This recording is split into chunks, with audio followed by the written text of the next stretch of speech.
Target Gundung Bundar. Menelusuri jejak, membongkar manatif, mengejar kebenaran. Mafia peradilan. Rekaman dramatis Gedung Merah Putih KPK cepat ke foto Jampitsus Febri Adriansyah. Sebuah laporan mengejutkan masuk ke Komisi Pemberantasan Korupsi. Targetnya tidak main-main.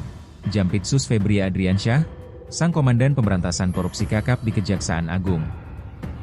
Memberantas korupsi sembari korupsi. Rekaman aksi Koalisi Sipil, IPW, MAKI, KSST, di depan KPK. Koalisi Sipil membongkar dugaan rekam jejak hitam di balik dinding Gedung Bundar. Modusnya ngeri, diduga memberantas korupsi, sembari melakukan korupsi. Bukan cuma satu, ada 4 skandal besar penyalahgunaan wewenang dan pencucian uang yang dilaporkan. Inilah rincian detailnya. Infografis tambang batubara PT Gunung Bara Utama, PT GBU. Muncul angka nilai pasar, 12,5 triliun rupiah. Tiba-tiba angka itu hancur, efek markdown, berubah menjadi 1,945 triliun rupiah. Kasus pertama, kejanggalan lelang saham PT Gunung Bara Utama dalam korupsi Jiwasraya. Aset tambang bernilai ekonomi 12,5 triliun rupiah, dilelang murah meriah hanya 1,945 triliun rupiah. Heru Hidayat dan Endru Hidayat berdampingan di layar. Endru Hidayat, mantan terpidana korupsi. Pemenangnya, PT Indobara Utama Mandiri.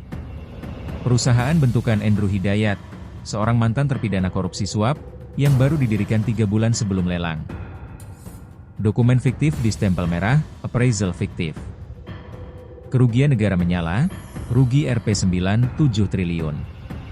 Modusnya, negara dimanipulasi seolah lelang sepi peminat agar nilai limit jatuh, dibantu penilaian appraisal fiktif. Potensi kerugian negara, sedikitnya 9,7 triliun rupiah. Tumpukan uang 920 miliar rupiah dan emas 51 kg di dalam rumah. Foto wajah Zarof Richard di kursi persidangan. Kasus kedua, skenario penyelamatan, mafia peradilan 1 triliun, Zarof Richard. Zarof ditangkap dengan barang bukti fantastis, hampir 1 triliun uang tunai dan puluhan kilo emas. Tapi di surat dakwaan, ia hanya dijerat pasal gratifikasi, bukan pasal suap. Mengapa diberi celah? Logo Korporasi Marubeni Corporation versus Sugar Group Company, SGC. Grafik panah aliran dana bertuliskan 70 miliar rupiah, 200 miliar rupiah mengarah ke catatan Zarof Richard. Disinilah nama raksasa muncul. Zarof diduga menerima dana dari anak buah Sugar Group untuk memenangkan sengketa perdata bernilai jumbo melawan Marubeni Corporation di tingkat kasasi dan PK. Bahkan ditemukan catatan bertuliskan, perkara Sugar Group 200 miliar rupiah. Foto Jampitsus Febri Adriansyah, penyidik tidak harus memeriksa.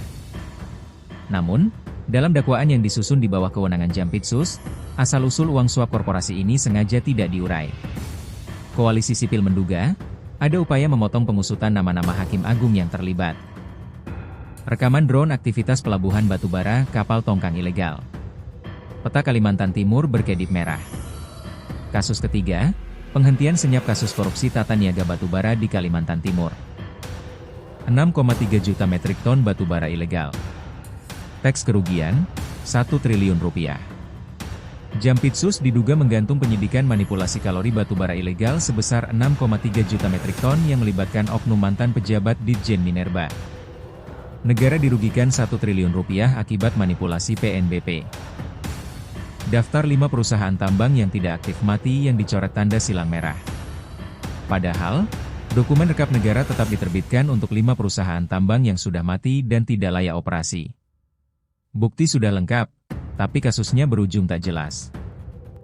Bagan struktur lingkaran setan, money laundering matrix. Nama Febri Adriansyah di tengah, dikelilingi nama-nama GTKEPR, Don Rito, Jeffrey Ardiatma, Rangga Cipta. Kasus keempat, dan yang paling rapi, tindak pidana pencucian uang atau TPPU menggunakan jaringan GTKEPR profesional. Money Changer, restoran Prancis, Gontran Carrier, Cipete, rekening Bank Mandiri senilai 26,4 miliar rupiah. Uang hasil kejahatan diduga disamarkan melalui bisnis penukaran falas, restoran Prancis mewah di Cipete tempat Jampitsus sempat dikuntit Densus 88, hingga rekening korporasi PT Primaniaga Inti Selaras berisi puluhan miliar rupiah. Bagan hubungan bisnis, PT Blok Bulungan Bara Utama PT Raja Kutai Baru Makmur, RKBM, Mayapada Group. Terkait skandal kasus Jiwasraya.